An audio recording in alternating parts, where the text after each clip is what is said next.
Hey, what is going on guys? Tech Enthusiast here, and this is a speed test comparison between the Xiaomi Mi 9 against the Samsung Galaxy Note 9. So we have the Snapdragon 855 CPU going up against the Exynos 9810, 6GB of RAM on both of the phones. They both have a heavily skinned version of Android. How will the Mi 9 compare to one of the best phones from last year? Let's find out in this video. Up first is the Xiaomi Mi 9. It has a 1080p AMOLED display, it's on the latest version of Android 9 Pie, it has the new Snapdragon 855 CPU and the Adreno 640 GPU and 6GB of RAM. Then we have the Samsung Galaxy Note 9. It has a Quad HD AMOLED display, it's on the latest version of Android 9 Pie, it has the Exynos 9810 CPU and the Mali G72 GPU and 6GB of RAM. Just before running the test, you can see there are no apps and games running in the background.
In round 1, the Mi 9 wins by 10 points.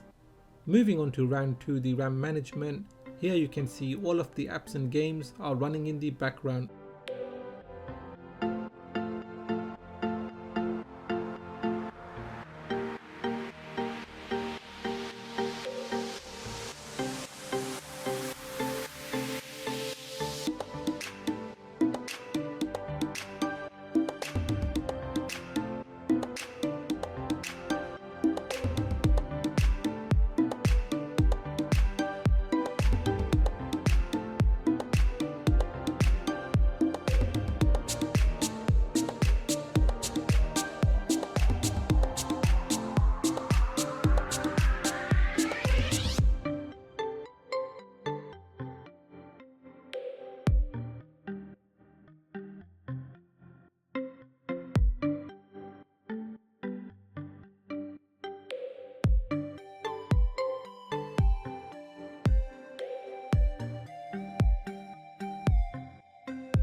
So at the end of round 2, the Mi 9 wins by 5 points.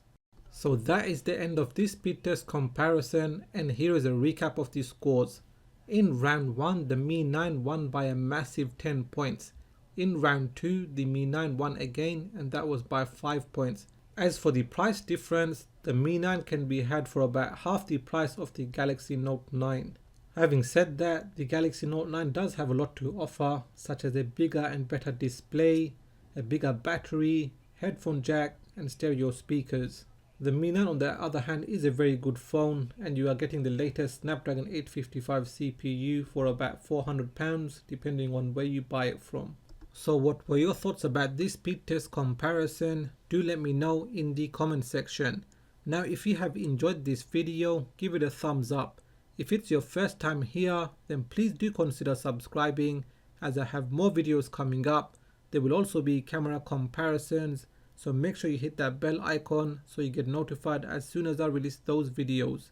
Please do follow me on Twitter and Instagram, and like always, thanks for watching, and I will catch up with you in the next video.